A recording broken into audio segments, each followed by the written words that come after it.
Alrighty, so today what I wanted to go over was effectively the organ mapping on the body, how the organ mapping on the body relates to certain types of emotions. I'm also going to teach you the organ pairs, because a lot of times if you're finding organ mapping on the body, it's good to look at the organ it's paired with to understand how they communicate. So a lot of times,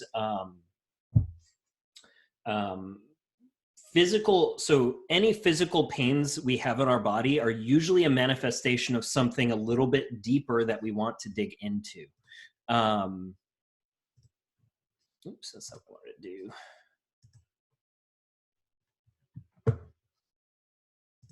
do. Oops, I'm messing everything up. Oh well, I'll figure it out in a second.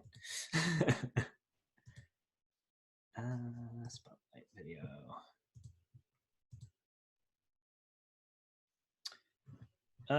Close enough. Okay, there we go. All right, anyway, so you can see behind me, I have kind of drawn a bunch of circles on the back of the body. I'm gonna help you find what each of these little points means.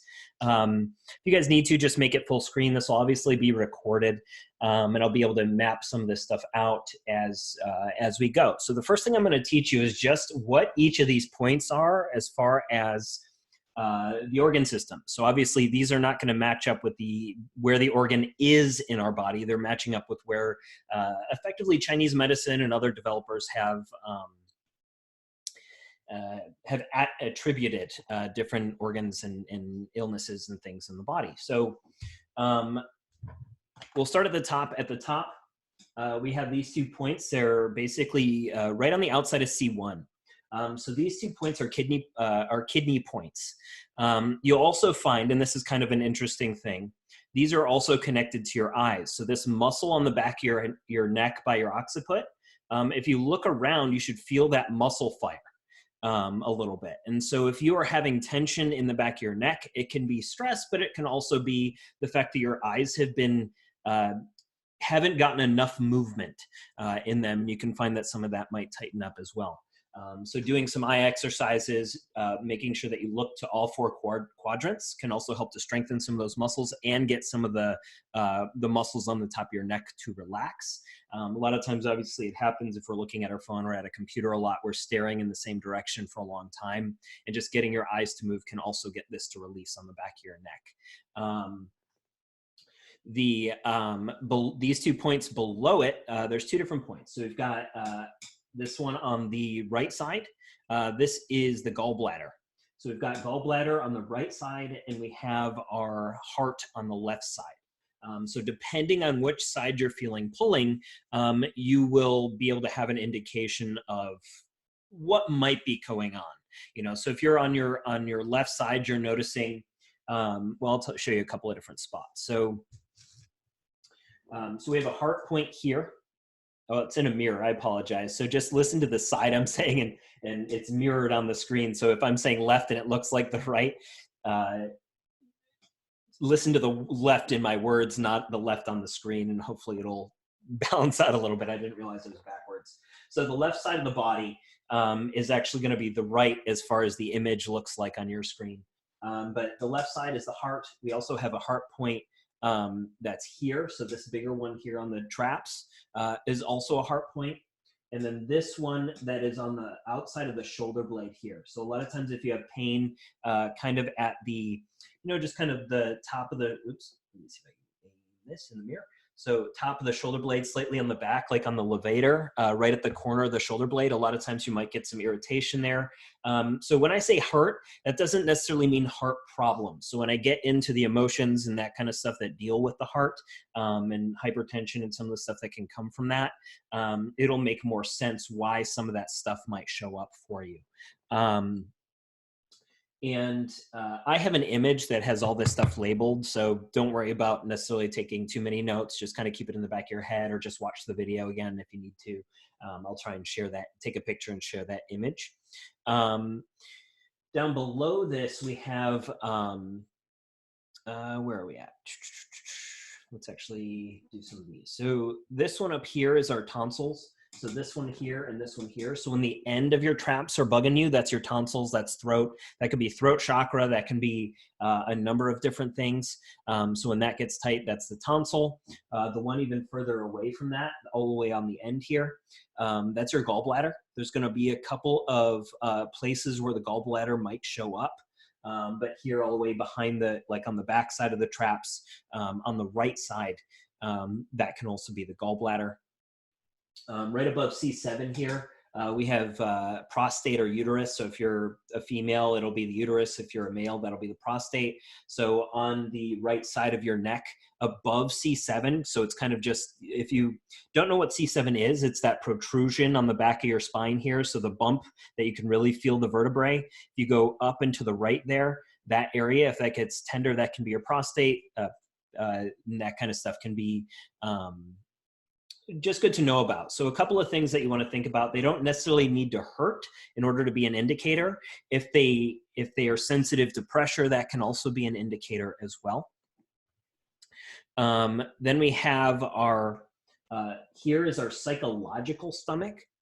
But we also have a organic stomach, which is this big circle here. So we have the psychological stomach, which is basically on the edge of the scapula. And then the physical stomach is that big circle kind of on the left side of your back, kind of towards the bottom of the shoulder blade. So it'll be between the shoulder blade and the spine. So if you end up if you find that your mid back tends to hurt, a lot of times when your mid back is hurting and you're having some of those issues, these 2 points here. So we've got the stomach, we have the liver and the gallbladder. So stomach, liver, gallbladder. A lot of times when you're mid back here, this whole area is called kind of the point of Saturn. It's a very emotional area. It also tends to be what gets tight when we have a lot of anxiety. So anxiety in the stomach, and I'll talk about how anxiety goes with the stomach and why that happens because of low stomach acid and some of that stuff as we get a little bit further on in this diagram. This one on the right here is genitals. On the left side, we have the pancreas. So all of these are really good indicators. So if you're finding that your ribs keep getting dislocated or you keep having some rib pain in these areas, it's an indicator that you might have some of, you might need to move some lymph. You might also need to support some of those organ systems in some way. And once we get through those organs, you'll see that. The below T12, these are the kidney poles. And then we have the large intestine. So it's a little bit above L5. So when you're in the lumbar spine area and you're having kind of low back issues, muscle issues, a lot of times what happens is we have, how do I show you? So I'll just show you. So this is the top of the ridge of my hip here, roughly. They're diagonally between the two, right around in here, is where on the right side, is where our small intestine meets our large intestine. So if you're finding that you have constipation or diarrhea or digestive issues that keep coming up, or you just have pain in this area every once in a while, this is called your ileocecal valve. And the ileocecal valve is effectively that valve that opens and closes and very often gets into spasm from various digestive issues, and then bacteria goes from the large intestine into the small intestine, and then you have some issues that can arise from that. So what I usually do in that, so I said it's basically middle between the hip bone and the belly button, diagonally between there. I'll dig 2 fingers in until I find a tender spot, and then I'll do like small counterclockwise, well, probably clockwise circles. So it'll basically just dig in, and then I'll do these really, that looks counterclockwise, but it's actually clockwise on my body. Do that kind of pressure. And then after that, what I'll do is I'll go on the left side and make a fist, push this in, and I'm going to drag it across. And I'll do that a couple of times. And what that does is it helps to re-stimulate that valve to get stuff through your guts to move. It helps to move some of this visceral stuff in your organ systems. It's really, really good for getting your bowel movements to work correctly and to get that that valve to open and close like it's supposed to. So a lot of times when you have low back pain, if you have like psoas pain, all of those things can get inflamed and then push against the psoas. When that pushes up against the psoas locks up, then the QL locks up, and then you have hip flexor, low back issues that come on. So that's just one cause of that. I figured it was worth sharing because it's fairly common.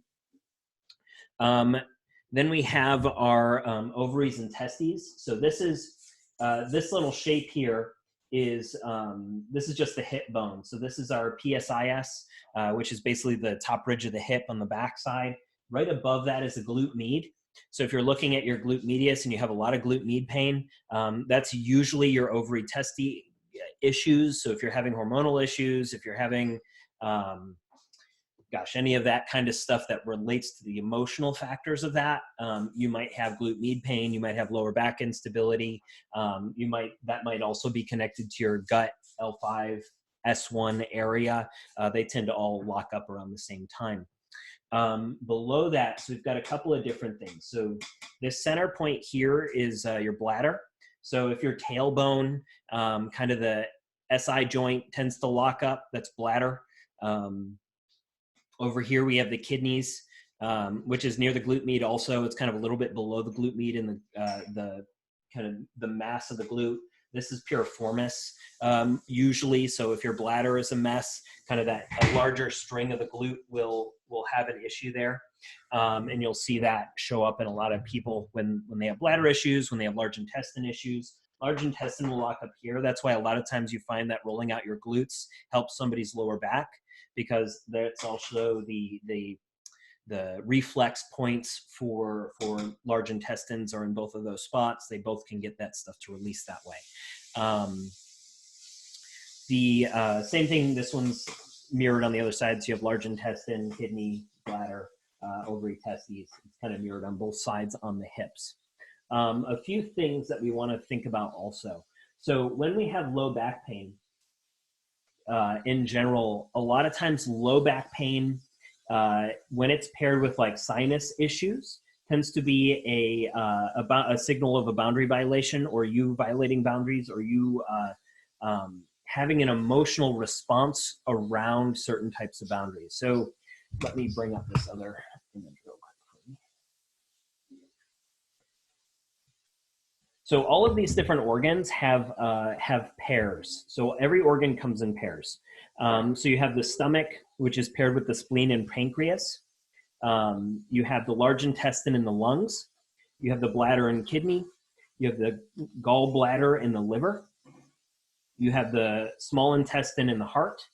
I think the small intestine, heart, thyroid, adrenals, prostate, sex organs, pituitary, those tend to all be in the same category. They all tend to be paired up. Usually liver, thyroid, you might see paired up sometimes, but it's usually small intestine and heart in that specific category. And each of those has certain emotional states that are tied to those organ pairs when it's like too yin or too yang, basically, in Chinese medicine, when it's over or underactive in just kind of layman's terms.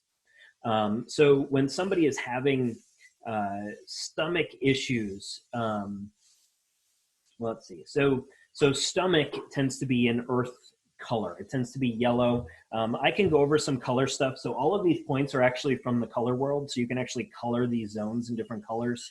I'm not going to go too into that right now because it's probably just going to take forever to detail it. And it's not as effective as some of the other stuff that I teach you guys. So it's not, I never use it personally. It's just information. So I'm not going to spend too much time on that.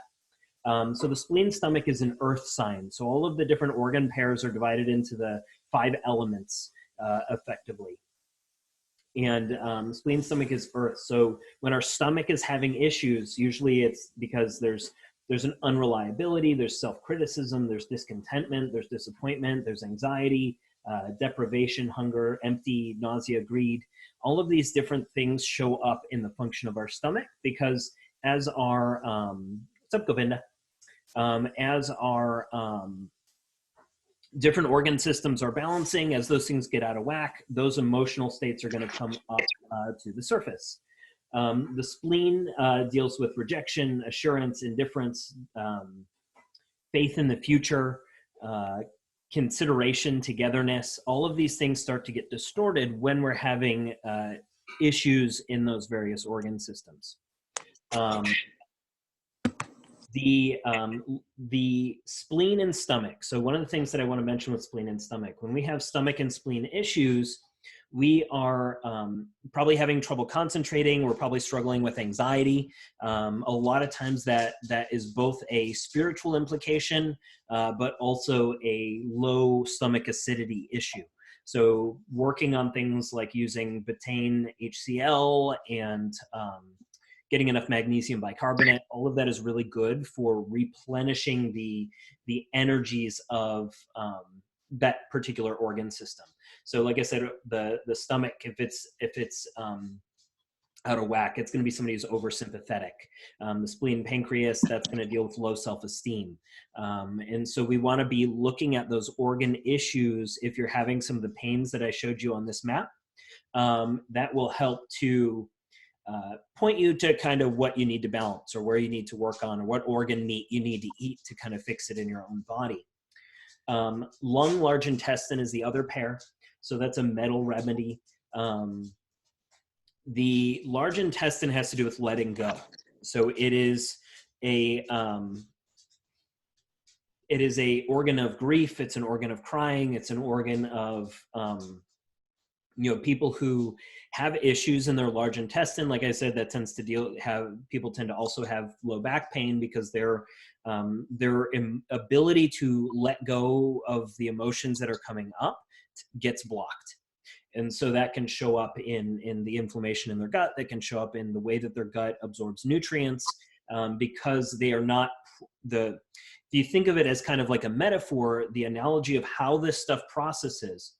When we have, well, let me talk about the lung. So the lung is grief. When we're having grief, a lot of times we can feel that in our ribs, we can feel that in our shortness of breath, we're maybe not getting enough oxygen, and our body is trying to process this stuff.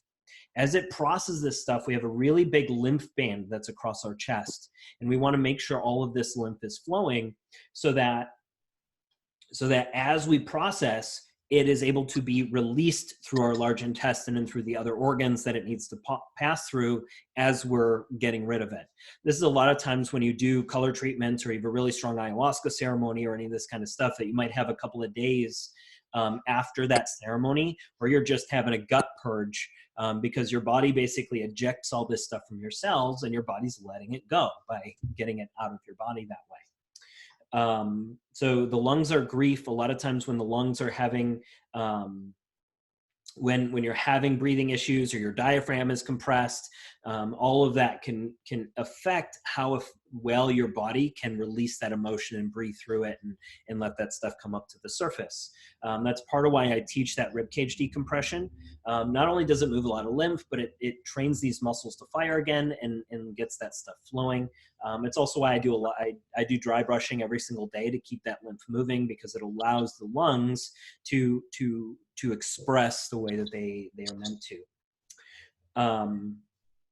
The kidney bladder is the next pair. So these are fear organs. So when you have kidney issues, when you have bladder issues tend to be paralyzed will. So if you are either holding yourself back, if you are wishy-washy, if you're having trouble making decisions, there can be issues in the energies of your bladder.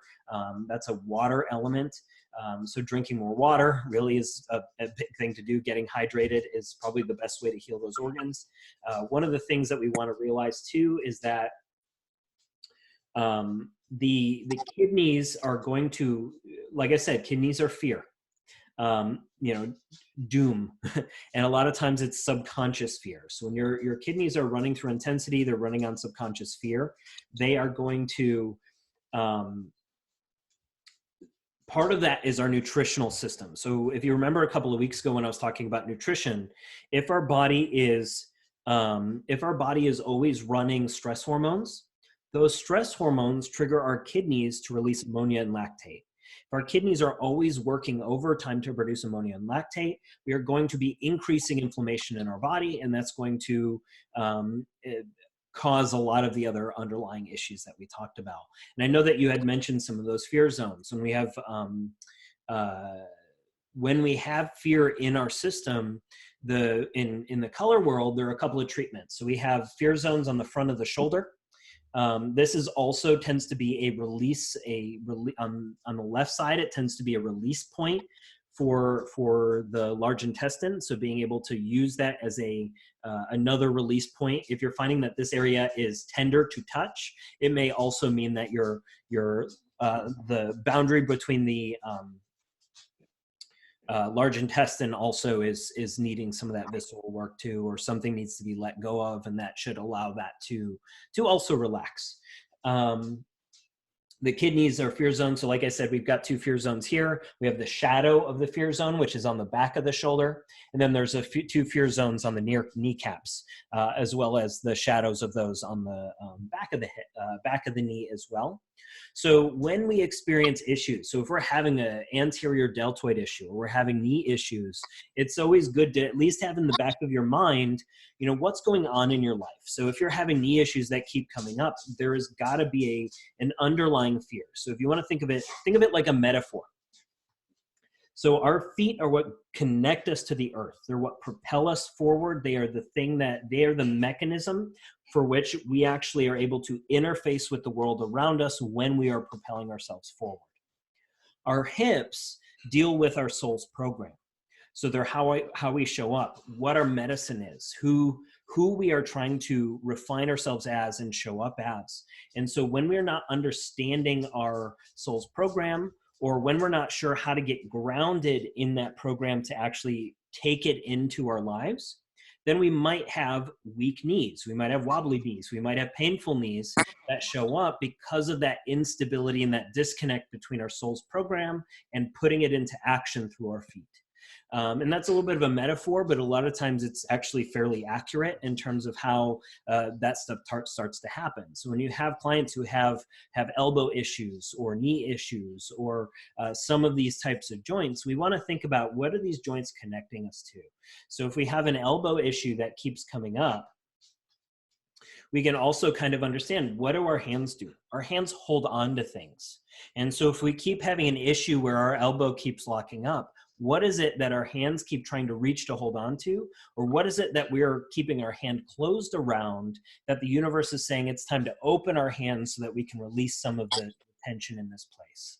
Or are we having our hand open too much and it's telling us to close it around something so that we can actually grab the reins and take it somewhere? And so we want to understand that all of these are based on balance. So when our organ systems are out of balance, one of them is too high, one of them is too low, it's always about rebalancing some of the energies of those organ systems. So the liver, gallbladder. The liver is anger, gallbladder is resentment. So if you're having a lot of liver issues, if you're having a lot of aggression, if you're having a lot of irritability and frustration, these can point to an overactive yang energy in the liver. The liver is a woody organ generally as far as its element, which I don't find particularly useful, knowing the elements of the organs. I don't use that much, but if it's interesting to you, I'll share it. And one of the things that I find is that when someone has either unexpressed anger, or they have suppressed anger, or they're constantly vengeful, or looking for, they're just unhappy with looking for, let me think. So seeking justice is probably a good way to describe it. You might see that in an imbalance in how the liver works and their energy metabolism and how well their body moves toxins through.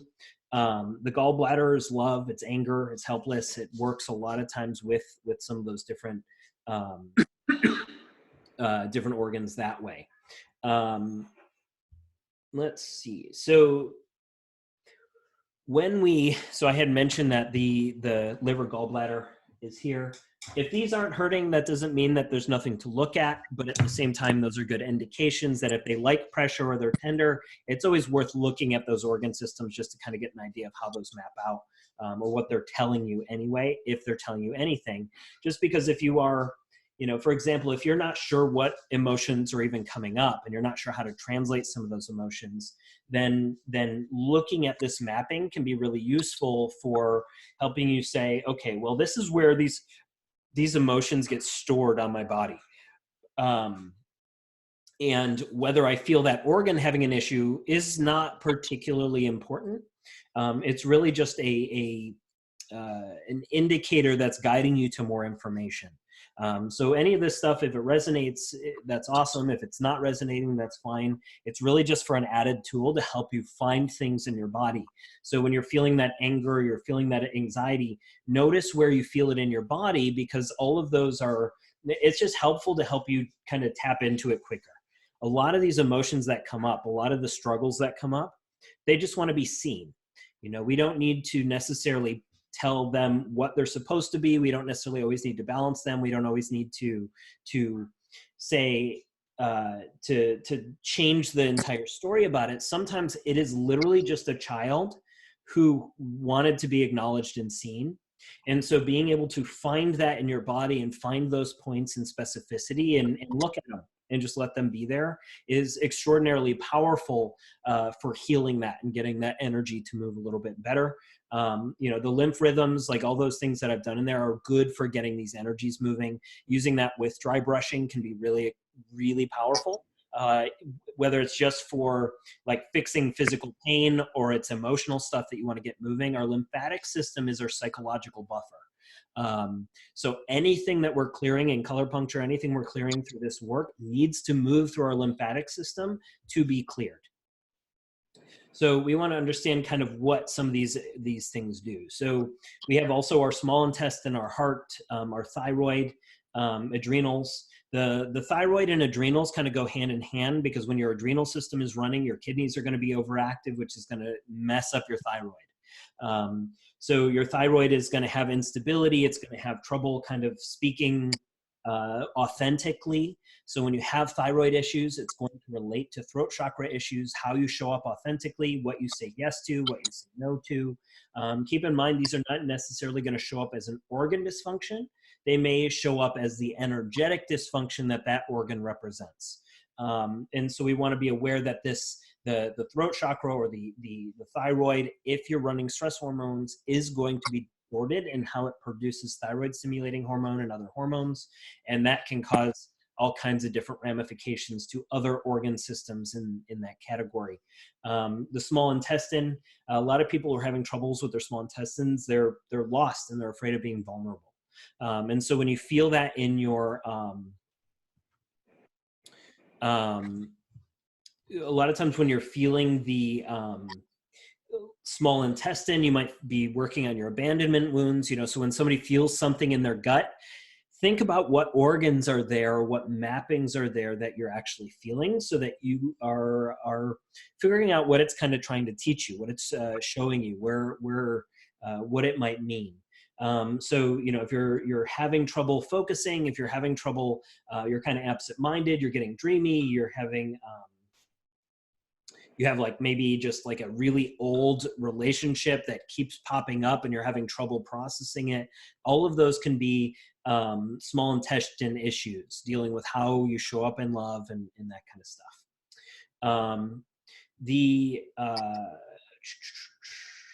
Let's see. So the heart, the heart can either be fearful or it can be overjoyed. So when we're looking at balancing some of these different organs, understand that these organs can be either overactive or they can be underactive. And as we process what that means for us, we want to be able to use these organ pairs to help us understand how to balance those underlying energies. And the first step to a lot of that is just recognizing what they feel like initially, and then seeing how they change or don't change. And that can be, it can be a lot of things. So the lymph rhythm, it is technically, it's not that it is a provocative treatment. It is that it is a treatment that moves the energy that may not have moved from your other treatments. So if you've been doing a lot of these color treatments and you've been trying to, you've been doing the mother-father rhythms, and you've been doing the prenatal stuff, and you've been doing stuff that's really ancestral and stirring the pot, couple of things are happening. So one, our lymphatic system, if that's not flowing normally, then you might have stirred the pot and not had any of the emotions come up or the reactions come up from that treatment. So when you did the lymph rhythm, it caused all of that stuff to upheaval all of it at the same time. And that may have been what you potentially felt from doing that lymph rhythm. For me, sometimes it feels great. It's normalizing. Sometimes it can be really, really strong if you've been suppressing those emotions. I've seen people break out in hives. I've seen some of that stuff happen as that starts flowing and the body's like, oh, I've never had my lymph flowing in a long time. I don't know what to do with that. So getting your body to normalize. Once it calms down, it kind of depends on what the reaction was. Do you have Pierre, do you have any more comments on what your reaction was to that treatment? Writing, but mostly I just woke up with a high fever and vomiting and a lot of stomach problems.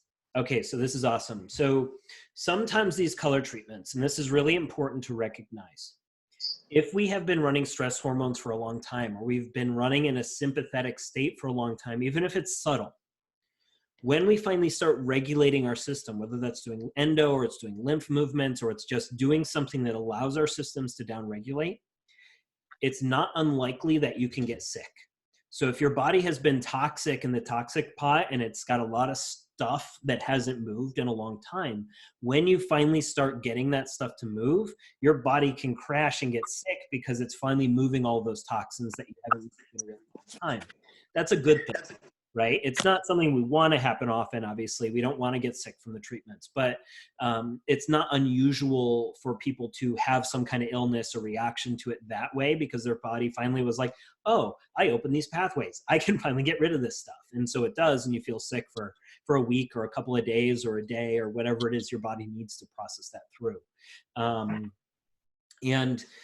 So that's just good to keep in mind because some of these treatments, you may be fine for a really long time and you may crash. Along these same lines, the past like 2 weeks or so, the astrology has been really, really heavy. So a lot of folks have been really struggling with depression. A lot of folks have been struggling with just like really old stories and wounds that they thought they had kind of already dealt with. And so this stuff is all coming up to the surface for processing again. And so all these people are going through the same old stuff, and then they're having the heaviness on top of it, and they feel like they're glued to the ground. Just because what's happening is this Mercury retrograde, I've described this in the astrological video that we talked about. Like I said, when Mercury goes, normally it's going towards us, and then it goes direct when it's going sideways, and then it goes retrograde when it goes back away from us. It's just the way that it revolves around the sun from our perspective. And that happens 4 times a year. And effectively what that does, as that planet moves away from us, it is creating a tug on the structure of water around our cells, and that gives us an imprint for certain work that needs to be done. What usually happens is it's a review. So as that starts to pull through, we will review some of the stuff that we have been working on the last couple of months at a deeper level, which is why a lot of times I'll say we're going to pass the same stuff over and over again at deeper and deeper levels. And what we want to understand is it's kind of being gentle with ourselves through that process. One, hopefully it's helpful to know that I probably talked to 50 people in the last week who have really been struggling with like old depressions when they thought they really were doing great, and then suddenly they crashed out of nowhere. So part of it is to be patient with this. What's happened is at the beginning of the year and the end of last year, we had a bunch of eclipses. And then we had the Saturn-Pluto astrology, which was really strong kind of death and rebirth signals. And when those old identities are really kind of are shifted because of those really strong eclipses, it creates a wave. And what's happening for a lot of people is that wave is finally coming down and normalizing again. And as that comes down, we have to actually do some of the processing that we may not have done up until that point, because we might have done some of these treatments and suddenly we're like, oh, we're recognizing all these things. Wow, I can really show up a lot better now. Wow, I can really step up and interact with some of this stuff in a new way. But then all that stuff, every time so when we get that mirror and we start practicing showing up in the new way, That also is happening because if you think about it, we have light pouring in all the time. And that light is matching our energetic output. If we are illuminating brighter, if we are showing up more as ourself, that is going to break free a lot more of the debris around our cells that our soul is eventually going to have to process. So when you do the lymph rhythm, when you do just whatever going about your day, sometimes what happens is we get all this light that pours in, it shakes all this stuff loose, and we thought all this stuff is going in the right direction, but then all of this stuff clouds up to the surface. And as that clouds up to the surface, we lose sight of that light and we feel depressed. We feel like we're out of alignment because it's really hard for us to feel that contrast, because we're like, wait, I was super tapped in last week. Why can I not form a sentence to save my life? And that's absolutely normal. And I'm saying this especially for you, Andy, going to do ayahuasca next week. What's going to happen is it will open your valves like crazy. And so you're going to feel amazing right after the ceremony. And as you begin the integration work, what's going to happen is you're going to recognize you just had a tremendous amount of light pour in. And as that light pours in, it's going to shake that debris loose. And your body and your soul is going to have to take some time to process that. So if you find when you're done with your ceremony that you have no energy for anything, it's 100% normal. So don't be discouraged. Don't be disappointed. Don't, that stuff, be aware that can happen from some of this stuff. You'll feel great afterwards. I'm just saying, like maybe a week or days or a week or a month after, as that starts to settle again, you might notice that you're like, wow, I feel worse than when I went to do ayahuasca.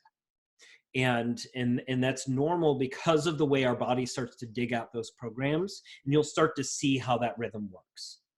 And part of it is to help you trust that rhythm, because we really want to notice that rhythm in our day-to-day life so that we can interact with it in a better way and also be gentler with ourselves. It really is a strong contrast when we are showing up, we're feeling excited, and then the next day we can't form a sentence, or we don't feel happy, or we don't feel fulfilled. And that is really, really discouraging a lot of times, the first couple of times that it happens. Because you're like, I felt so good. I finally showed up. Had no problem saying the things I wanted to say, and now I can't do a darn thing, right? And that's really discouraging. And being able to honor the discouragement, but also honor, wait, the reason I am this tired, the reason I'm this diminished is because my soul is processing something, and my physical body needs to take a break while that's happening. And that's good. That's a good thing. And you'll see, like, even when I'm posting on social media, I'll go through spurts where I'll post a lot and I'll be super in it. And then I'll go a month without being able to post, because what happens is I am working on that stuff and that stuff is pouring through, and then it shook all this stuff loose and I have no energy whatsoever. Right. And so it happens to me. It happens to everybody. The more you do it, the less painful it is when that happens, because one, you know what it is, and two, it happens quicker and turns over quicker and all that kind of stuff. So just good stuff to be aware of as you're processing whatever is coming up. And let's see so what else is coming up for you guys? What else are you dealing with? What's been happening? I know, Govinda, you mentioned you had some stuff that was going on. If you'd like to share it, I would love to dig into it. Anybody else who wants to chime in, you're welcome to ask on the chat box. Otherwise, I'll keep chatting about stuff.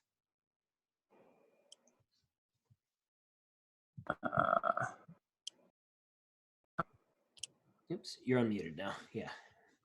Oh, now I can talk? Yep. Okay, cool. Hello, everyone. During the last 2 weeks, I've had a lot of arguments with my boss about I have different philosophy than his, so therefore I am feeling like an outcast from my once perceived community of people at work. So I don't feel like I have I don't feel like I have any value, because they don't see what I teach as valuable, because it's not like a clamshell or like a bicep curl. So I'm like,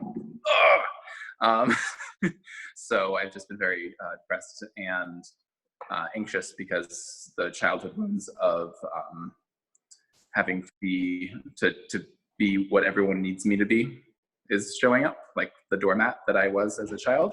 And it keeps presenting itself, and it sucks because like I'm like, I know what I have is valuable, but I can't see it as valuable because I need everyone else to see it as valuable before I can actually see it as valuable. I got Similar to what Samantha just posted on her Facebook and Instagram like yesterday, I believe.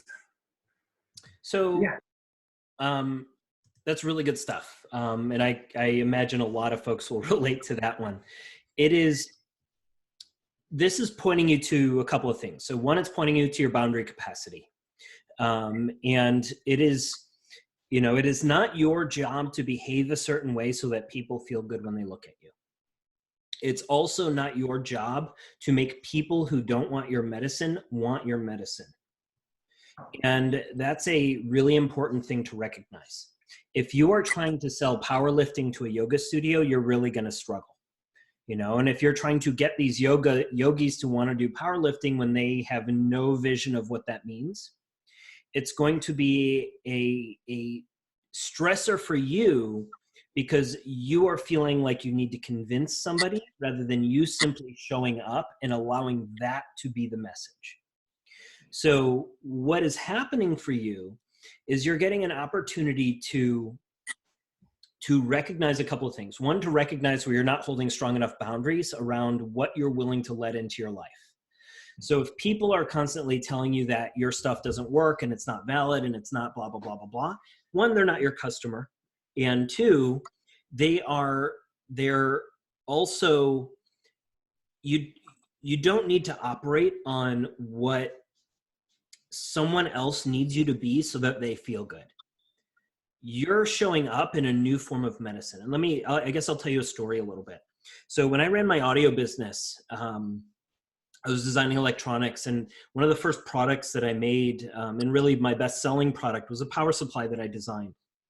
And when I first started selling these power supplies, they made one of the biggest differences in audio quality I have ever experienced on anything.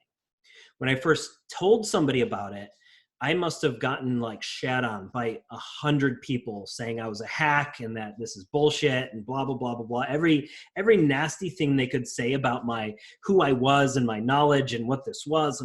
And then 2 years later, all of those people either were selling a product that was a power supply, or they were telling everyone else you needed to try this thing. It's on the website. Okay. So part of what you want to recognize is part of what you want to recognize within this is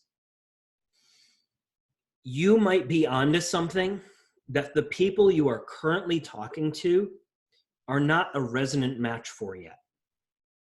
They may be at some point, right? They may damage themselves and then they'll realize they need what your medicine is. But if you're trying to tell them that they need your medicine because you want them to know how important your medicine is, you're actually giving your power away to them. And so what you want to start to play with is, how can you trust your medicine knowing how much it helped you, how much it's helped the people you've worked with, without it needing to be for everyone?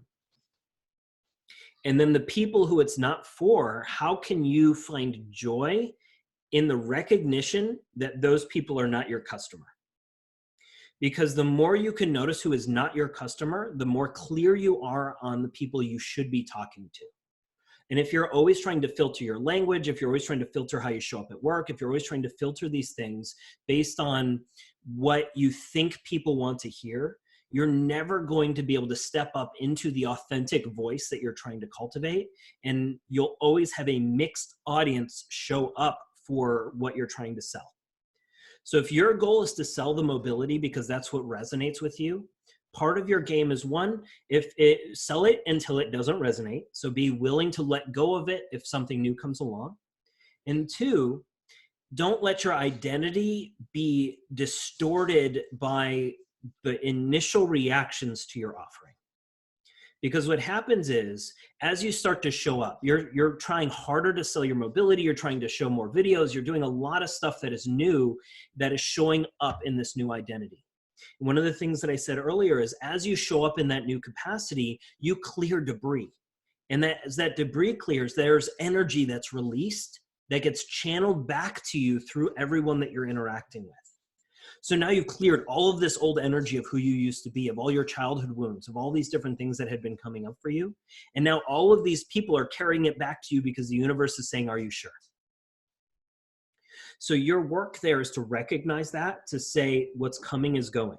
So all of these people who are slapping you around about the stuff you're trying to do, who are shit talking about the stuff you're trying to do, these are all mirrors of your subconscious output.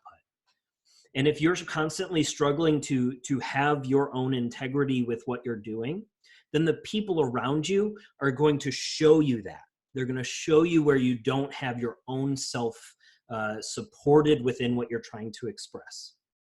The only person who can validate you truly and who can help you show up is you. And part of that game is to not need those people who are not your customer to like you. In fact, you're better off having them not like you, because the more you can make the people who are not your customer not like you, the more attractive you become to the people who are your customer. I've probably lost 2,000 followers over the last 6 months, transitioning from teaching a lot of movement to doing the spiritual stuff that I do now. And to me, that's money gained, because I don't want to be wasting mental real estate interacting with people who don't want my medicine anyway. And so when you're interacting at the gym and you're trying to navigate what is coming up with your boss, what is coming up with all of these new mirrors that are showing up with you because you're actually stepping into this work, it's not easy. These mirrors show up because they're you. And looking in the mirror and saying, I'm trying to change this, when every mirror that's showing up is like reminding you of where you were, that's not an easy thing to step through. And you have to honor that as well. And then say, what is the fear? You know, what is the actual fear here that is causing me to feel so much pain in the interactions with my colleagues, with my boss, whatever it is? Do I want my boss to like me? Am I afraid of losing my job? Or is it layers deeper than that? Am I afraid of losing my job and then being homeless? Am I afraid of people not liking me and then I'll have no friends? You know, so what we can dig into what the fears actually are around how you're interacting. Because obviously when we have these kinds of fears in our workplace, and when we're afraid of speaking up, and when we're trying to show up authentically and that's getting bashed, it's always a mirror of those subtle fears that we're running. And the universe only says yes. So if you're running those fears and you're operating within those own programs, the universe is like, okay, I'll provide you reasons to continue to believe that. And so part of your work in there is to recognize that if you're waiting for an outside validation to give you permission to show up, the universe will leave you waiting for an outside permission to show up, right? And the switch of that, the way that can switch initially is really challenging until you find a way of making it a fun game. Because part of what you can do within that narrative is play. So think about your Instagram audience, think about your Facebook audience, think about your gym audience.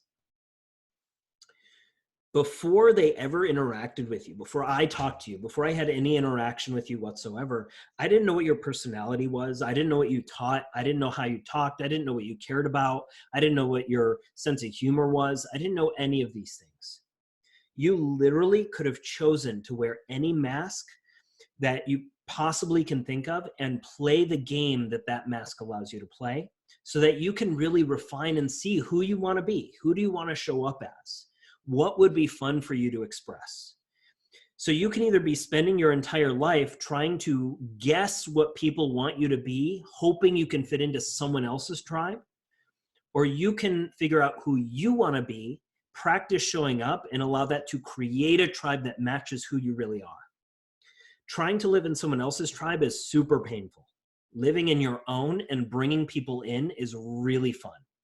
because then you have no reason to filter yourself. You have no reason to second guess what you're doing, because you literally showed up as the person who doesn't second guess, who doesn't do the things that hold you back, because you simply are like, I'm just going to show up, fuck them. They don't like me already, so why do I give a shit about what they think of me? Or they're giving me shit already, so why do I care about what they're thinking about these different things? And of course, this is easier said than done. It's really easy to think about it. It's easy to look back on opportunities and say, oh, yeah, I did kind of filter myself there. It's really hard to do in the moment in terms of just those interactions. So what I suggest that you play with,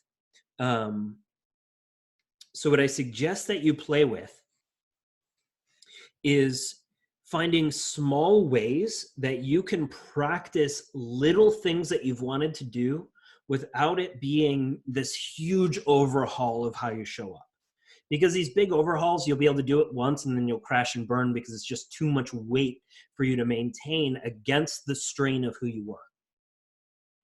So like me, wearing this hat is a great example of how you can practice showing up in a capacity that might be scary for you.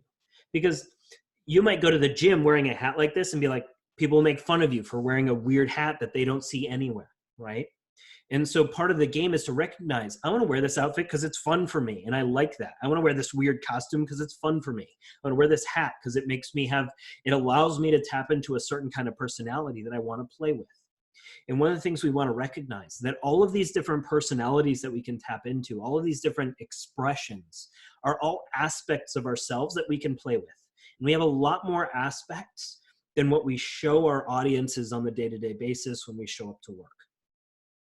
And so when we're feeling depressed, when we're feeling this strain, when we're feeling that conflict at work, all of that is pointing us to the narratives that we're telling about the interactions that we're receiving and where we're giving our power away to that narrative.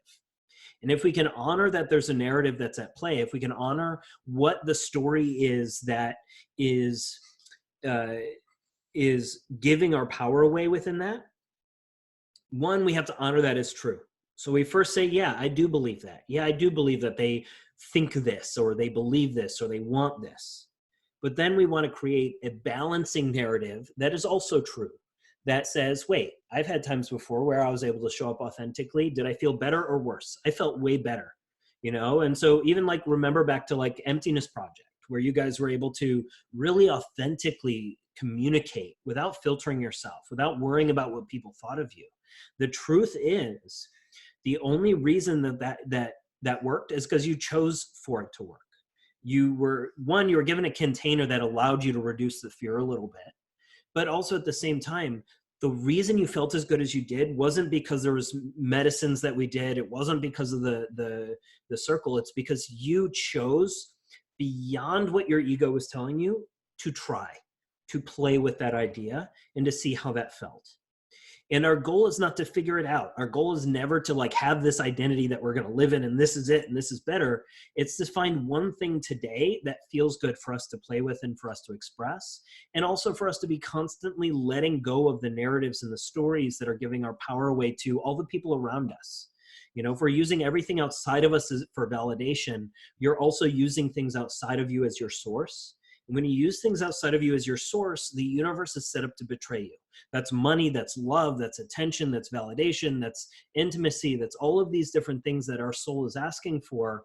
If you're always reaching for something outside of you to rescue you from it, or to give it to you, or to bring it to you, the universe will always leave you wanting it. It will never give it to you, because you first need to output that energy so that it can be channeled back to you.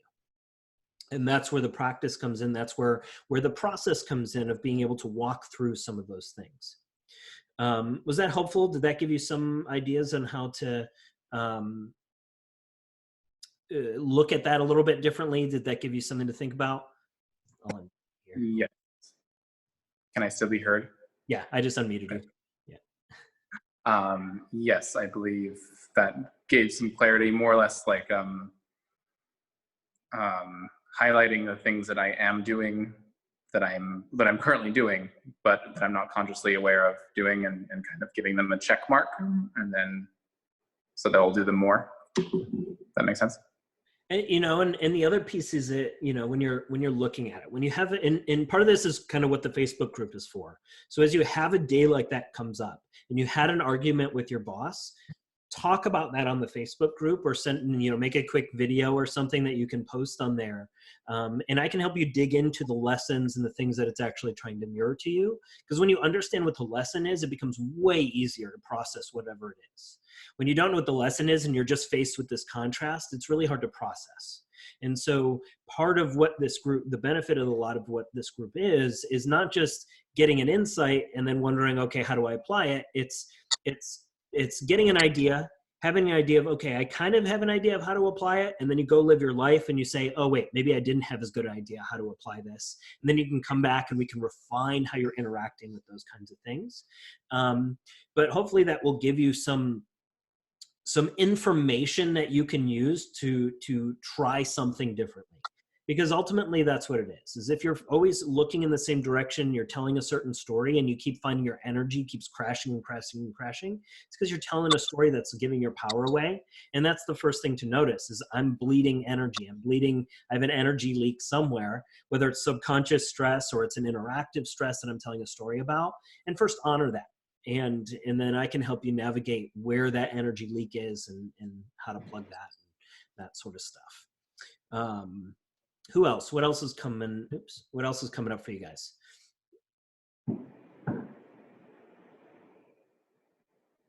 Eric, you have something to say? Yeah, sure. It might be a little bit long. I hope that's okay. So I told you about, I think Ryan only, about the playing soccer. Like I would play soccer all the time in high school and almost use that as a way to maybe like socialize with people but not have to be vulnerable or like talk too much. And then it eventually ended up with me getting like a knee injury and then not being able to like play like any sports, which was my major thing for like years, and having to do like physical therapy. But anyways, so I went to college and tried to play soccer and didn't end up playing. And there was a guy 2 years older than me on the soccer team that who I kind of like resonated with, or he was kind of almost like a mentor a little bit to me. And that was like 6 years ago. And then at the Tool concert, like a month ago, randomly in the bathroom while we were taking a piss, I hear, "Hey, Eric," and he's there like right next to me. And then and now I'm like talking with him, and he's invited me to like play soccer. And I hadn't played soccer in like a year and a half, because I had just been interested in other things. And now he's like he's pretty like involved or energetically like trying to get me to like play with him. And it's almost like this reintroduction to soccer and to like engaging with people in that way that I haven't done in a long time. And I'm thinking like, is this like a new relationship I need to have with this like old thing? It just seems so coincidental that I wanted to. Like, yes and no. So there's a couple of things that it's showing you. So obviously, a lot of the work that you've been doing is not running from what you're feeling. So a lot of what you've been doing is, instead of you being afraid of showing up and being authentic and being able to hide in soccer, you've been working on, not hiding wherever that may be, right? And what happens is, as you clear a lot of those wounds, the universe says, "Are you sure?" And it's saying, "Are you sure?" by bringing up an old thing for you. So there's a couple of ways that you can look at the discernment of why that might come into your life. The first is, this is an old thing and it's trying to get you to check back out, right? It's bringing up an old friend. It's bringing up an old activity where you used to kind of turn yourself off so that you could play that activity. That doesn't mean the activity is wrong, but the imprint of the activity is what is coming up to the surface. So if that has an age imprint somewhere, like if you did the subconscious stress, that can bring things that are related to those age points up into your life. And so you might look at the tender points. I think you said you did the subconscious ellipse. And so if you had some of those age points that were showing up in that, then you might find that some of those age points relate to whatever it was that was mirrored through that soccer relationship. Whether it was your relationship with soccer, your relationship with your friend, any of those can also be creating some kind of imprint that you want to just track. There's not a right and wrong answer with this. It's not telling you to do something. It's showing you a pattern that you want to keep tracking and just see what it's showing you. Because you might say, yeah, I'll try and play soccer. And there's nothing wrong with you trying to do the old thing you used to love, especially if you used to love it. Part of that game is to recognize, oh, I stepped in to play soccer and all of these old anxieties and all of these old things showed up. And that is kind of what we want to track. Or I went and played soccer and I had none of those show up and I was able to have a lot more fun. Right. And so you just kind of want to, you want to use what you are feeling to say, do I actually want to play soccer? Or am I looking for friends and activities to hang out with? And that just happened to be what showed up, you know, because that can also happen. You might be asking for activities and you're clearing all of this stuff that's been coming up. And if you've been clearing a lot of this stuff that's been coming up, then the universe is going to give you new activities and it's going to give you old activities and say, well, both of these might solve your problem. Which one are you going to want to do? And that's kind of up to you, which one you want to navigate. There's nothing wrong with, you know, I went back to gymnastics and got a lot from going back to gymnastics, you know, after not kind of taking a hiatus for a little bit as well. And so there's nothing, I haven't done it recently. This was a couple of years ago, but there are always reasons that this stuff comes up. And if it comes up and you decide to play again, there's going to be more lessons in that for you to learn whatever that means. I can't predict what those will be, but they're most likely going to be involving whatever color treatments you've been doing and whatever work you've been doing. So if you've been working on how you show up authentically, if you've been working on learning to not only like show up in your truth, but speak it and learn how to hold boundaries, all of those things can show up through new interactions. So in new friendships, new and old friendships are really, really hard tests. Because immediately when this old friendship shows up, you immediately go back into the old pattern of who you think they want you to be, because that's how you always behaved with them. And so part of that interaction is engineered to show you that, who you used to be. Part of that interaction is showing you who you can be if you don't operate on those old programs. And that's a blessing. There's a reason that stuff comes up. You know, you can use it as the tool that it is, or you can say, you know what, that's not work I want to do, and I'm going to focus on what I'm doing over here. And that's just your job to be clear, right? Is your job to say, you know what, I don't want to play soccer. You know, if he keeps asking and you keep saying no, then either you're not being clear or there's a boundary violation that's happening, and you just want to be clear of how you're communicating this kind of stuff. You might like being invited, but not really want to do it. And that's okay also. It's just kind of getting to the root of what you're actually asking for. You know, is it to play soccer again? Maybe, maybe not. Is it just to interact with a group of folks that you're looking for it? Maybe, maybe not, you know? And so just kind of figure out what it is and then see if, what resonates, you know, where it's leading you. You don't know what to do until you have more information. And the only way to get more information is to take a step in a direction somewhere. Rather than debating it. Is that helpful a little bit? Mm-hmm. Yeah, definitely. I think I'll explore it. Cool. What else? What else is coming up for folks? Or are you still, or Gary, you had something to come up? Or Eric, did you have something to add to that? Not to add, I had another little thing. Write it down. Write it down in the question box. I'll do Pierre, and then we'll come back to you. And Ken too. We can talk. Yeah. Also, we're gonna come up. I'll do Ken first before you, Pierre, since I haven't worked with him yet, and then I'll get to you next. So I'm really I've moved into Colorado about 6 months ago from New Jersey. So it's a big switch for me, and I'm having a pretty good time, actually. Like, things are rolling pretty well. I just literally created my mobility business like about 2 weeks ago, officially, state of Colorado. So I was registered as an LLC and completed my functional range conditioning mobility certificate in January. So nice. Like, I'm in a good role right now. I'm feeling pretty good about things, but yeah, I'm old enough to know that sometimes, you know, things as good as they might seem, you're thinking maybe you're staying a little too positive, and you're not really identifying some of the business as usual things I need to be doing on a daily basis to maintain this kind of mindset to attract people I want in my life. I gotcha. My challenge sometimes really is just simple organization, Mm-hmm. like and follow up to make sure I'm staying on target with booking clients and getting in front of people. I'm an MBA. I finished an MBA in 2009. I worked in financial technology in New York City.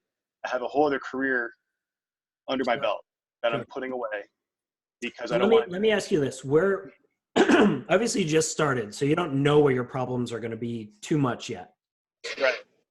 With your communication with your audience, where is your hiccup? Where is your hesitation? Sometimes my concern is going too far off the deep end to scare away people that would be casually interested in me and potentially doing business with me. So I go too intense or too far into something, and whatever territory it might be. Sometimes I feel like the excitement might scare people away. Good. So we do want to scare people away. And this is a really hard thing to remember early on in your business when you don't have that many clients. The last thing when we don't have any clients, the last thing we want to do when we don't have very many clients is to scare them away, right? But the best thing you can possibly do is scare them away. And the reason I say that is the amount of mental and financial and life real estate that is taken up by signing on a client that you didn't want is 100 times more than you saying no to a client that isn't it. Along these same lines, you attract the energy you output. And if you're constantly trying to filter who you want to be and the excitement you have for this, then that filtering is what is going to shut down your energy, not the energy running out, right? So if you can continue to output your excitement and your passion and your knowledge for what you want to attract back to you, then the people who want to interact with that energy and that excitement are the ones who are going to show up.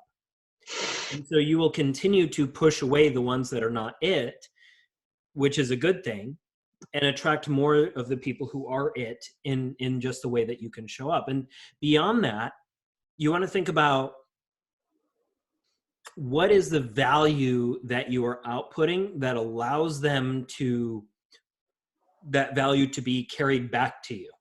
So any client you ever get is a channel of your energy back to you. And I want you to understand this both from a physical standpoint, but also from a financial standpoint. So when you're figuring out, what do I charge my clients? How do I name my prices? How do I, say, work with somebody who says I can't afford this right now? All of these different factors are really, really important because you have to recognize when you have somebody shows up who can't afford it, there are money programs that you are outputting that is interacting with them. So when you are interacting with a money program that says, I am taking from my clients when they pay me, that will make it really difficult for you to ask for what you're worth. Because that feeling of taking from somebody is not a good feeling generally. And that's just a narrative. And the truth is, all of these people that come to you, whether financially, whether they're a big ticket client or a small ticket client, all of these people are taking the money energy that you've outputted and they're just couriers of that energy. And your work is to keep that energy moving, whether that's exchanging it for other types of money energy or pizza energy or protein energy or whatever the heck you want to exchange it for. The thing to recognize is that when I have a client who comes up and I want to charge them $100,000 for a coaching session, I have to recognize that I need to be outputting that and recognizing that that person, it's not their money that I'm taking. It's my money that I output and it's just coming through them. And so I'm not taking anything. And the money, even the step further than that, it's not my money either. I am also a courier for that energy. And so my job is to keep that energy moving so that it can grow. And recognizing that is really important and empowering also, because then it helps you not feel like you're taking from your clients when you're interacting with prices. And you also have to realize, what catalyst are you providing your clients to encourage their transformation? And also, what is the transformation that you're offering? Because the more you know about what transformation that you're offering, the clearer that you can speak to, them. You know, you'll be able to speak to the right people by knowing what your transformation is, because you know where you're taking them and where they're starting. It also helps you get out of your own way by thinking, I need to be there at Z before I can help people from A to E, right? So we want to understand that transformation, and then you want to understand that I need a catalyst to make sure that they do the work. And one of the strongest catalysts is just an exchange of money, because an exchange of money is tied to life force energy. And because money is tied to life force energy, when that money moves, so does our life force energy. And that movement of that money and that release of them moving that money automatically catalyzes a type of growth within them that encourages them to do whatever the work is that you're trying to bring up. And so when you're interacting with your clients, when you're doing all this stuff, it's really important just to remind yourself, when you're figuring out, how do I price my stuff? Well, what is the transformation worth? Not what is my time worth, not what is all this bullshit. What is my transformation worth? If someone was to offer me that transformation, a transformation that maybe took me 5 years of my life or 10 years of my life or 20 years of struggle, and I can get them there in 3 months, what is taking 10 years down to 3 months worth? And that's how you can start to price and figure that out. Like, how much would you pay for that? You know, like when I tell people, I'm helping people solve 50 plus lifetimes worth of karma and programming and trauma. That's worth a lot, right? There's a lot of value in stuff that people have spent 50 lifetimes trying and failing at. And I have a solution to help them start to process that. And so that's a really important thing to recognize in whatever medicine it is that you're delivering, or whatever activity it is that you're delivering, whether it's a physical product like Shilajit or an IR panel, or it's a physical fitness business or mobility business, or it's, you know, whatever it is, recognizing your transformation. And this is really good for you too, Govinda, that we when we are doing, like, we're selling something that we don't realize people want, you have to recognize, what is your transformation? Your transformation is not necessarily gain 10 pounds of muscle and lose 6% of your body fat. That may not be your transformation, like everyone else is selling in that gym. And if you're trying to interact with people selling a completely different transformation than you, there's a reason that butts heads, because you're not talking about the same thing. And so recognizing your transformation can help you also speak to your clients and realize more focus in where you want to be aligning and where you want to be speaking and what you want to speak to, because you know your transformation. And that transformation is the framework from which you make your posts, the framework from which you talk to your audience, the framework from which you talk to your customers. All of that kind of stuff has a foundation there and a vocabulary that you can at least start from. Was that helpful? That is very helpful. Yeah. Good. I'm, getting through all this, and we're really hitting a point here where as I'm reinventing myself, there's a lot of collateral karma, or a lot of collateral junk being flown out of me. And I think that's what I'm straightening out right now, is that I'm letting go all of the old junk, essentially. And as I'm doing that, it's putting me through a little bit of an emotional roller coaster, because I'm taking on a lot at the same time. And I just want to make sure that on a daily basis, I'm centering myself and staying on mission, and not getting excited for things that really shouldn't bother me, and allowing myself to focus my time on the things that are actually building something better. So part of that game is discernment. Part of that game is doing it wrong, so you recognize what wrong feels like. So it has to happen. Yeah. And you're never going to do it perfectly moving forward, nor do you really want to. That's not as fun. So growth feels good. Solving problems feels good. We don't want a life without problems. We want problems that we are strong enough to solve. And so what happens is, as you do this work, the universe provides you with problems that you are strong enough to solve that you don't believe you are strong enough to solve, so that you can prove it to yourself in some way. So as you start doing this work, as you're clearing this stuff, you will have clients who mirror those patterns.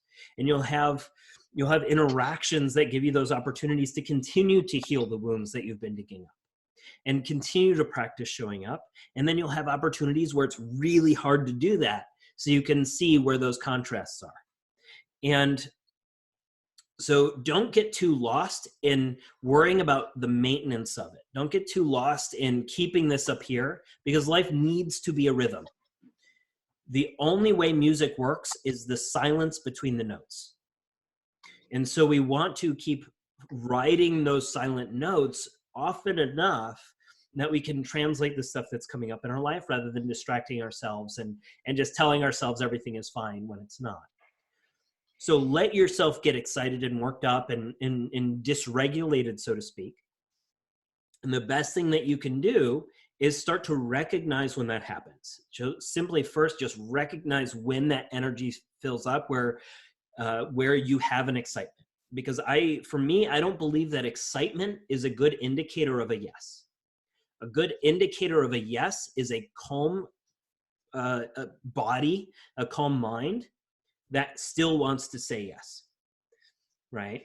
So a place of calm is a much more accurate depiction of what is accurate, or of what is right for us, than anxiety and excitement and all these kinds of things, because most of the time we translate anxiety incorrectly, or we translate excitement incorrectly. So basically what I'm saying there is ride the waves as they come up, and as stuff comes up, post it in the Facebook group and we'll help you navigate it, and we'll help you refine it, and I'll help you figure out, how can you be more effective at it.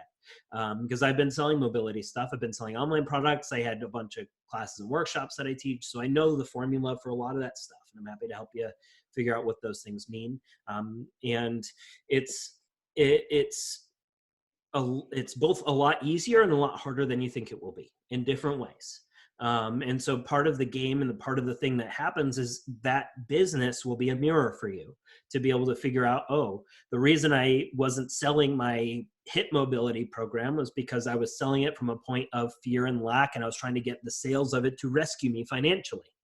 And then as soon as you start to recognize that and output a more organic energy of, from yourself, then you'll start making money from it. And so recognizing those things are really, really important, so that you can keep growing your business from an energetic standpoint, and also recognize where your money programming is. So we all have money capacity issues, and that'll come up as you start to recognize, oh wait, this isn't selling, or should I buy this or not? Or should I invest in this or not? Or do I need more certifications? Maybe I'm not qualified enough, or, whatever this stuff is that comes up. And recognizing where it's actually your own you need to just be working on your own, the way that you talk to yourself and the belief systems that are running, and all that kind of stuff. Yes. Cool. I just want to say that was very helpful for me in a completely different industry. Yeah, I saw you nodding in there. I'm glad it that was like a similar scenario I was going to share from this week. So that's great. Good. Thank you, Ken, too. Mm-hmm. You got it, man. All right, Pierre, what do you have to say? Yeah, okay. First of all, something that Ken said also did resonate a lot with me, and what you told us, it was helpful. I wanted to talk about what happened last month. I've been going through a real roller coaster. This has been really the weirdest month of my life. I'm getting a lot of contrast showing up in my life in very different ways. Like I keep getting whatever I ask for, but then I got the things that I asked for and I feel like empty, or maybe I trained in a while, and when I do some movement and stuff, I am pretty strong, but my body has been pretty weak the last month. Like I kept getting sick on and off each week. So there's a lot of this stuff that I'm having trouble navigating. I actually don't know what all of this means and what it's pointing me to. And that's it. Sure. So it's not unusual, unfortunately. And there's a hard way to warn people about how this stuff works because it shows up in our lives uniquely.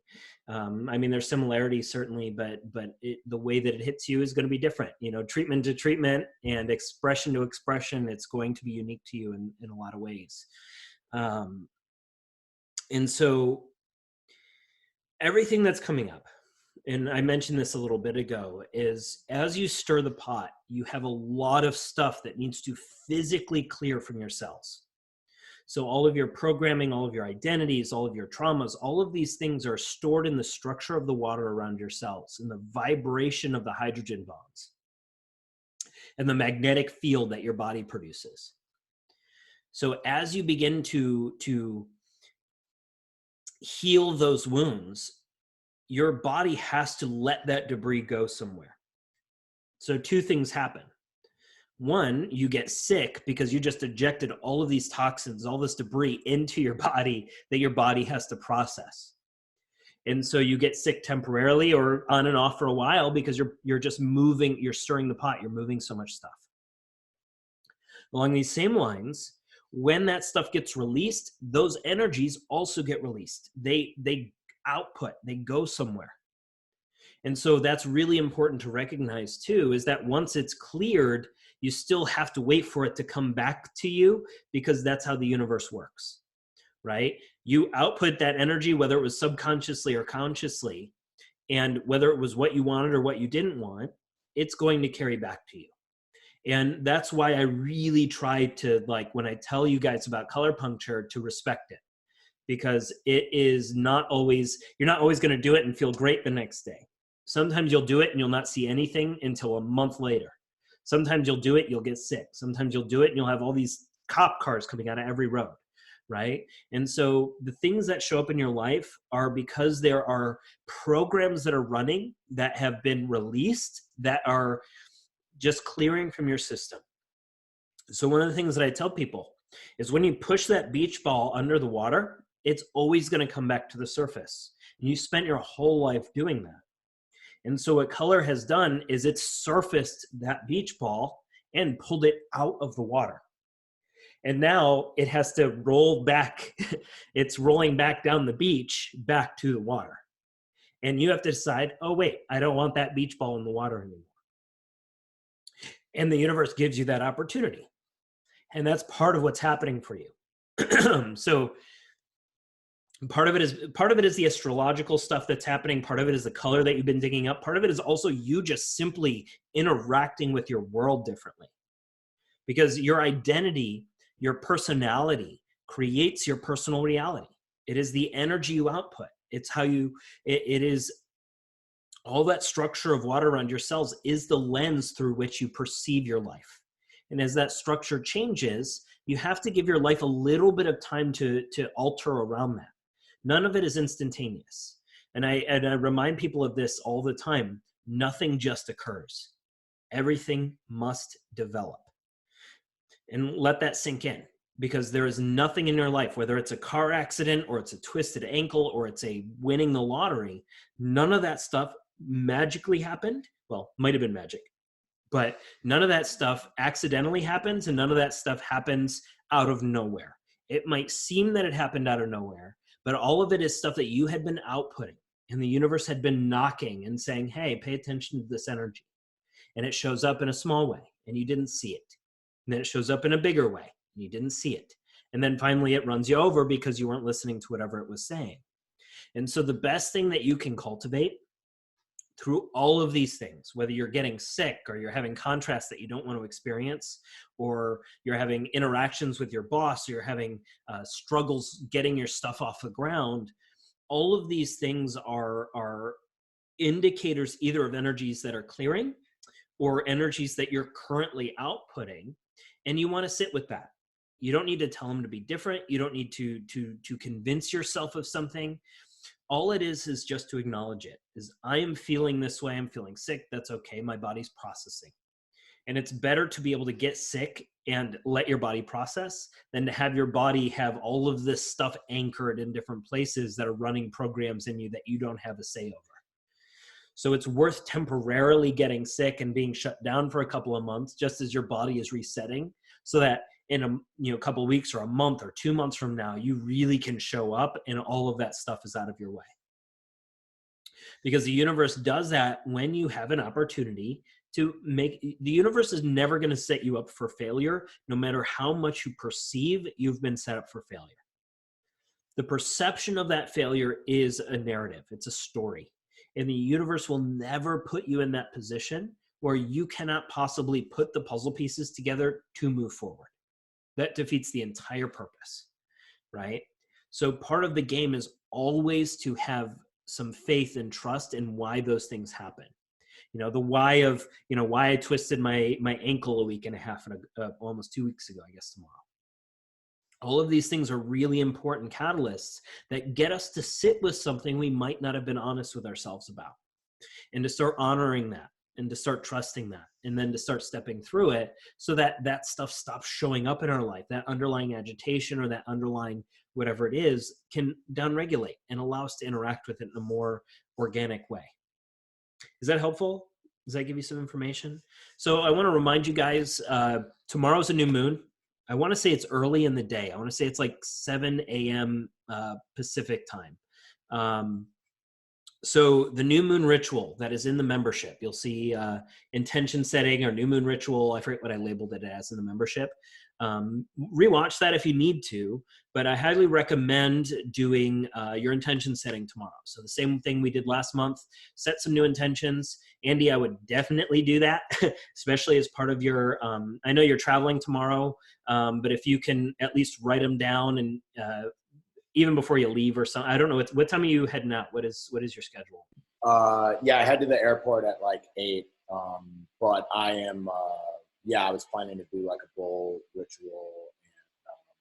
Yeah, I just get up early. You can always do, technically you don't want to do it before, what time zone are you in? Central time. Central time.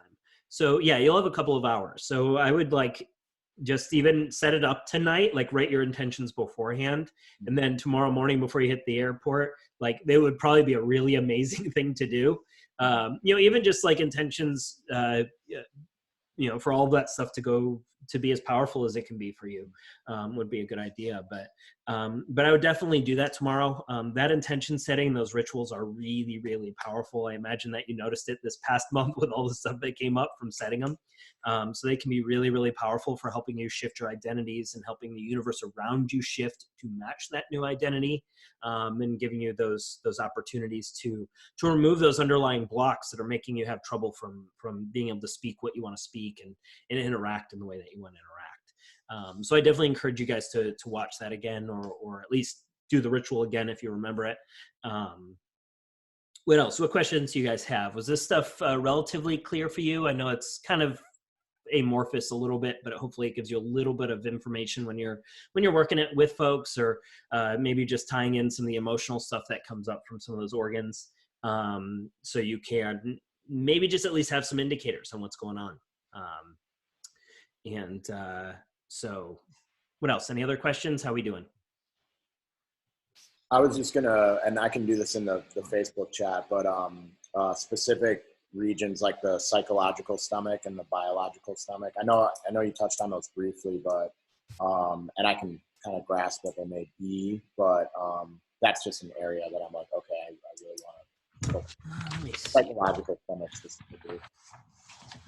I can go into more details too when I share some more of this stuff. Like I said, I don't use the specifics of this chart too much. I'll look at if I'm having an ache or a pain or something, or a client is, I'll just glance at it to use it as a reference of some kind.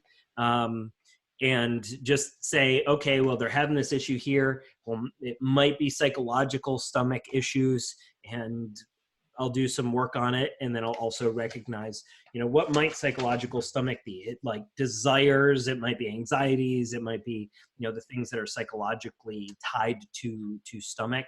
If you guys want to look up, the easiest way to do it is just look up organ emotion, or organ emotion Chinese medicine. You'll find a gazillion charts that are really, really good for seeing the organ pairs, the emotions that are tied to them. And then this mapping is really, really good for just seeing where they map out onto the body. And that's probably the best way, is just to Google it. it'll give you more information just by looking at a couple of those charts for 2 minutes than trying to memorize something. Eric, you said you had another question? Yeah, real quick. On Thursdays, it seems like it's on Thursdays.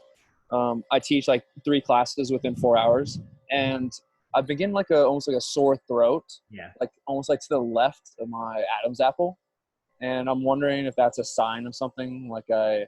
No, I tend to get that, like, even after these chats. I'll find that my throat gets a little bit sore. I think you're just overusing your throat. I used to get it when I'd teach workshops, or like when I'd have a retreat and I was talking all day. I'd find by the end of the day my throat would get sore.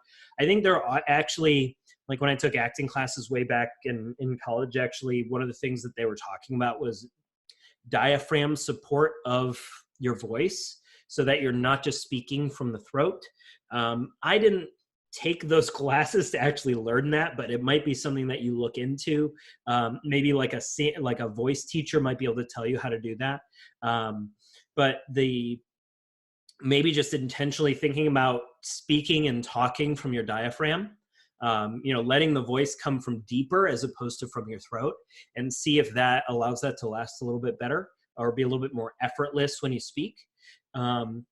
And it should get better, as long as your throat is resting enough in between some of those events. Like if it's better the next day or whatever, that's a good thing. But otherwise, I've noticed it a lot from when I teach.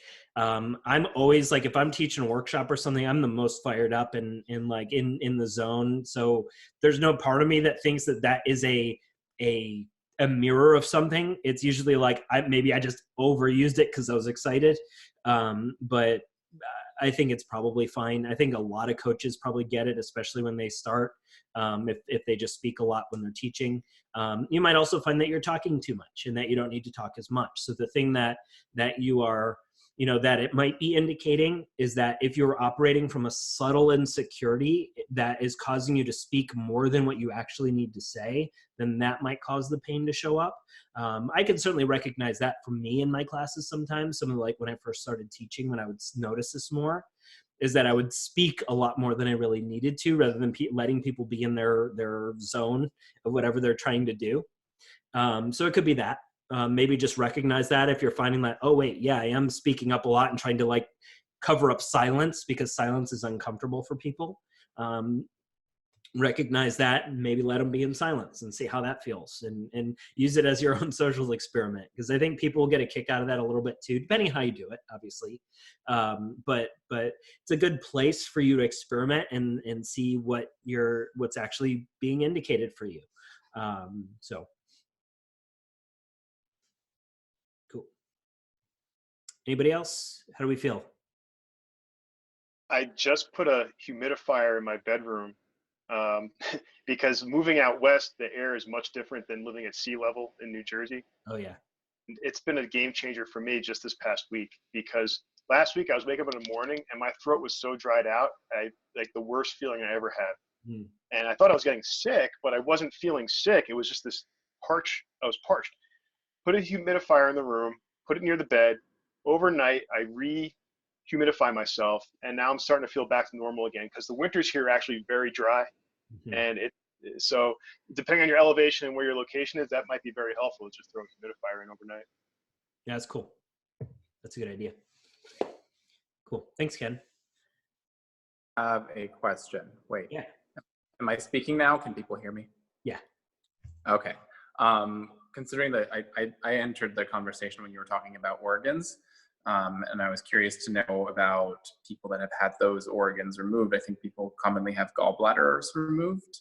I've had half my lung removed, my left one, which is understandable that I have very little grief, even when struck with heavy emotions. I'm kind of just like, whatever. Could you clarify? Yeah. So when those organs are missing, we still will have the energies that go through us. There's just less of a place for it to get anchored.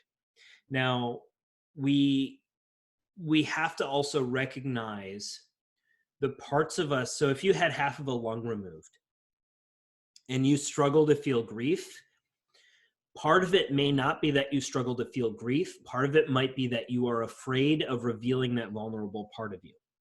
Because if you had a part of you that was removed and a part of you that was sensitive or damaged or traumatized, or, you know, continue that list, then it's something that you are very much going to protect.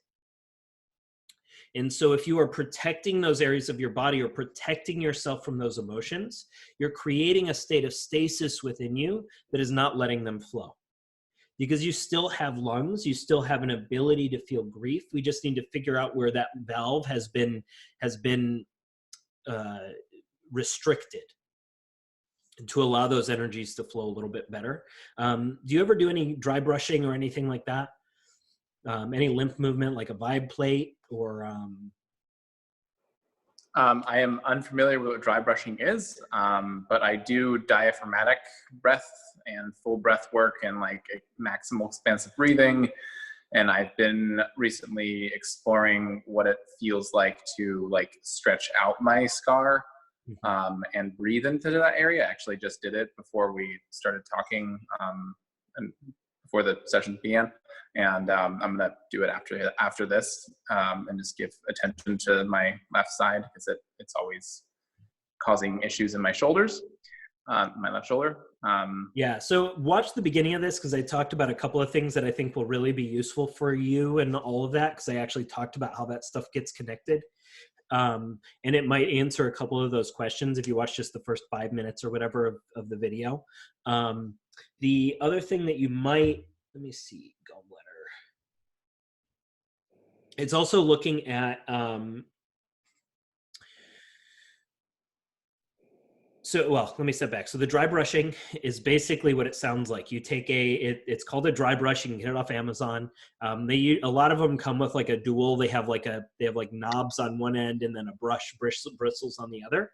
And it's basically just an exfoliation type thing.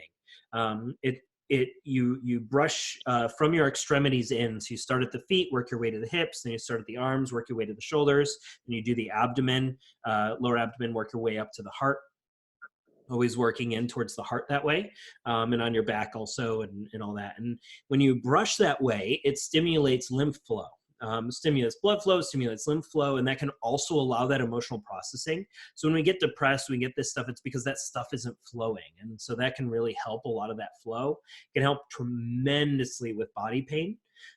Just dry brushing, getting that lymph to flow and getting your like visceral organs to move a little bit better can be just a game changer for people's pain. Because usually it's from the iron overload, it's from inflammation and stuff that comes up, and the lymphatic system helps to get that moving and normalize it a little bit better. Dry brushes are like $10. It's a no-brainer. I do it every single day. It makes a huge difference. So it's well worth trying that. It might actually help some of the lung stuff decompress. Usually just, it's a little bit, the first time you do it, it might be sensitive and irritating and hurt a little bit, but after you've done it a couple of times, your body gets used to it. And then it just feels good it's very energizing. As your lymphatic system creates magnetic fields as it's flowing, and that generates energy and that kind of thing. So it can be energizing to do in the morning before you shower. And for lungs, when we have a lot of grief that hasn't been felt, a lot of times it's actually hard to breathe into certain areas of our body. And so what you might do is practice connecting with your left lung, especially like you've been doing, not even just from breath, but to have a check-in with what that lung feels like compared to the other one. And that is going to be whatever your imagination leads you to, right? What does your mind's eye say when you think about that and you do whatever connecting to it means to you? There's not a right or wrong way. It's just for you to kind of say, you know what, my lungs do process grief. And if my lungs aren't processing grief, maybe that explains some of the digestive issues that I'm having, because the lungs and large intestine are tied together for being able to process grief and then let it go. And those are important things to recognize, so that you can say, oh, no wonder I'm feeling depressed. This energy isn't moving this way. I just need to do some of this visceral stuff to make sure that my body can release some of those emotions. Do you ever do any massage work for your intestines or or anything like that? No. Not really. So you might look at doing some of that stuff too. I can teach you guys how to do some of that stuff also. It's really easy to do on yourself, or and it makes a really big difference. So the dry brushing in that is really pretty amazing for releasing emotion, for just making your body feel a lot better. Because a lot of times when those energies aren't moving, it causes just your hormones to get out of whack, your inflammation to get out of whack. It causes your metabolism to get out of whack. So it can be really powerful just to learn how to massage that correctly, so that those things can move, and those like the muscles around your core can properly fire, and all of that kind of stuff can improve as you release whatever is restricted because it's so afraid. Because a lot of times when you have those traumas, the body gets afraid in those areas and keeps it kind of restricted. And so all of that can help for that to process. You know, you hear about like phantom limb pain. Our soul still has that organ. Our light body still has that organ, even if our physical body doesn't. And so we need to recognize the imprints are on the light body, not on the physical body. They're on both. And so we want to recognize that mirror there, that even if we're missing it, doesn't mean those emotions don't exist. It means that they're stored pretty deep, and that it might be a little bit harder for you to shake them loose, but they're still going to be there somewhere. Does that answer your question a little bit? Is that helpful? There's some stuff at the beginning of the video too that'll show you some other things that you might try. I usually get it uploaded by tonight or tomorrow morning, so you'll be able to just kind of breeze through that real quick. What else?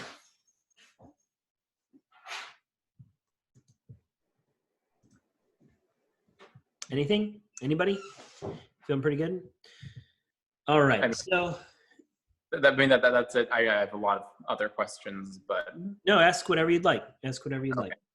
I notice at the end of like a long day of work, I always ask myself, like, are you okay? Like, are you doing okay? Like, I check in with myself, but like, I never really give myself an honest answer. Okay. Or, you know, I'm always like, I always check in with myself, like with everything. And so I'm like, are you doing okay? It's like, how are you doing? How are you feeling? Like, do you feel safe? Do you feel good? And then like inner me does not really answer. I think those kinds of questions are a waste of time. And the reason that I say that is because your ego wants to repeat history. And the reason that you ask those questions is to stop repeating history.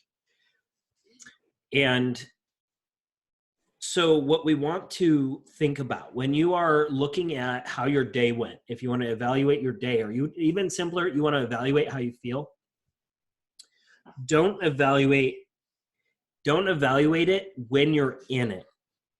What I would do instead is sit still or stand still, whatever is more organic for you. Some people find it easier just to stand for a moment without their phone in their hands and just kind of stand. Some people find it easier just to sit. If you're sitting, what I want you to do first is see how still you can make the subtle vibrations in your body. So how relaxed can you make those things, and how still can you make those subtle little agitations? And as you do that process, find where in your body those are harder to still, or where you feel a sensation, or you feel some kind of stimulus that is there. And all you want to do initially is recognize where those things are. And if you're feeling some of those stimuluses, part of what this organ mapping can do for you is it can give you information on maybe what emotions or what feelings or what things need to flow through that may not be flowing. And initially, what you really want to play with is, as you're sitting in being with yourself, and this is really good for everybody. It takes literally 2 to 5 minutes to do this. Is when you get down, instead of like asking yourself questions that you're going to lie to yourself about, just feel it and let the feelings be what they are. And if you have a feeling that is there, then the next day you'll have a different feeling. And then you can compare and contrast because now you have more information. And then what happens is, as you have more days, you can tie what your body sensations are to what your day was, and more distinctly recognize what is in alignment versus not in alignment, rather than trying to tell a story about what it's supposed to be, or about what you're feeling, or about acknowledging whether it's yes or no. because ultimately, you know what felt good, you know what you wanted to do during the day. That sort of thing. And it's a really powerful practice, because what you'll find will happen when you sit and you find that stillness, so to speak, is it will give you an opportunity to clear the energies that are sitting there stagnant. It'll give you an opportunity to find clarity. It'll also give you an opportunity to downregulate, which you probably don't do a whole lot if you're spending a lot of hours in the gym. And that alone will bring a way more clarity than you journaling and asking questions. Because a lot of times initially when we're asking questions, sometimes we're not honest with ourselves about the answers, like you said. Or even if you sense that you're not being honest with yourself about the answers, that's enough to break the validity of what that inner dialogue is. And a lot of times we have a committee in our head. And this committee is trying to keep us safe. It loves us enough that it came in when we had childhood wounds, and it stays there because it's just trying to help us stay safe with all it knows. And it only knows what it's experienced. It doesn't know where you're going. And if you're constantly trying to have a dialogue with this committee, then you're fighting something that is not designed to change. Instead, it's much more effective for you just to honor the committee as a piece of you that's trying to keep you safe, and then say, you know what, I'm super grateful that I have some part of me, whether it's my ego that's talking to me or this committee in my head or all these voices. I am really grateful that I have this, that I have this team with me all the time trying to keep me safe. It may not be my preference. I may not want them to keep me safe in the way that they talk to me. That's where your boundaries come in with these dialogues, is to recognize, wait, they're just doing this because they want me to be safe. They don't want me to get hurt. So of course they're telling me these things. I don't need to listen to them for them to be trying to keep me safe. And so you can say, the reason that they interact with me, the reason that I hear these voices, the reason that they tell me things in the way that they tell me, is because they are trying to keep me from repeating a childhood wound. But now you're an adult. The child couldn't process what that was coming up. But as an adult, you have a different kind of logical faculty and an ability to sit in that childhood wound that you may not have been able to do as a child. And so what you can acknowledge now and get your power back from is to say, hey, committee, thank you for keeping me safe. I don't need you to keep me safe on this. I know more. And that is a really powerful way for you to regain your power within how you're interacting with what the voices are telling you. And then just sit with it and let it be what it is, without saying it needs to be better than this or worse than this, or I should be this, or I'm mad at myself for not showing up in this way. All of these things are what happened. They are literally the truth, and they are true for you. And you want to first acknowledge them as true. Once you've acknowledged them as true, you will have a cleaner opportunity to tell a different story about them.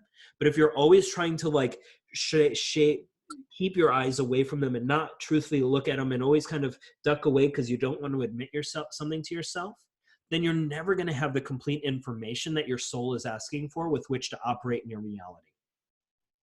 So you first want to get clear. You first want to be honest with everything that's in your life so you can say, this is exactly what it is. I'm not just coloring it in a way that I want it to be a certain way so that I feel good when I look at it. Right? And so that's a really empowering thing, even though it's a really difficult thing initially. It's actually one of the most fun things you can do is once you start doing that and you start saying, oh, it actually feels pretty good to honor it, to want what I want and give myself permission to want it. It's really empowering for me to give myself permission to feel what I'm feeling. And all of that is a really good thing for you to practice, is to recognize, am I not giving myself permission right now? Is that why I'm feeling this? Am I feeling like I'm not allowed to do that? Or am I waiting for a validation so that I get that permission? And so starting to give yourself permission can be really, really empowering in that. Does that help? Yes. this has correlations between a lot of aspects in my life, from personal to work to Good. everything. And it always does. It's all the same, right? You know, whether it's personal or work, or it's relationships, or it's any of these kinds of things, it is all from us. It all starts inside. It all starts with our narratives. It all starts with our programming. And the more that we can alter those energies, the more that our reality around us will interact with us differently. The committee that you mentioned also has to do with like the wounded masculine and feminine energies as well. They're part of it, right? Yep. Yeah. So They're I all would like- absolutely, there's a video, I don't know if it was it last week or the week before? I think it was the week before, that I did a video on the wounded masculine and feminine. I think it's been really helpful for a lot of the folks on the chat, at least as an indicator. So maybe watch some of that video also. Really, all the videos I've done so far have had really good stuff, but definitely watch that one also if you're struggling with wounded masculine or even wounded feminine in different ways, because it can help you really understand why you show up in a certain capacity and why that's the default, and can help you give some indicators on how to balance it and how to play with that. So certainly check out the membership for those videos also. Okay. Cool. And like I said, all this stuff, if you guys have other questions, I know we're getting on the 2-hour mark here, so I'm going to cut this one towards the end here. But anything else that's coming up, guys, like use the Facebook group. Don't be afraid to send messages there and ask questions, and we'll dig into it. And I know a lot of folks share their dreams and just different comments that come up. Some stuff needs response, some stuff doesn't. If you guys are solving your own problems and I notice that you're recognizing stuff, I'm not going to come in and imprint what I believe it is, because I want you to be able to translate it, and I want you to learn to cultivate those tools and self-translate. So if you're finding that I'm not giving you this really big essay on all the things that you're seeing, it's because I saw that you already recognized it. Or that you're still in process and it's moving through. And so that's a good thing too. That's a thing that you should feel empowered by. If I'm seeing that you guys are already recognizing the lessons, I don't need to keep like nailing you to the floor about it if you're already doing that work. You know, just all the time, you know, just let me know how I can support you and how I can interact with you in a more powerful way. And you know, what's coming up for you, you know, like the more you guys take advantage of that space to navigate what's coming up, and the faster you're going to be able to navigate your reality and get it to do what you want. So cool. All right, guys. Well, it's a good chat today. Like I said, let me know. Keep posting on the Facebook group, and we will talk again soon. Thank you. Thanks, Ryan. Peace, guys. Thank you. Bye. Yeah.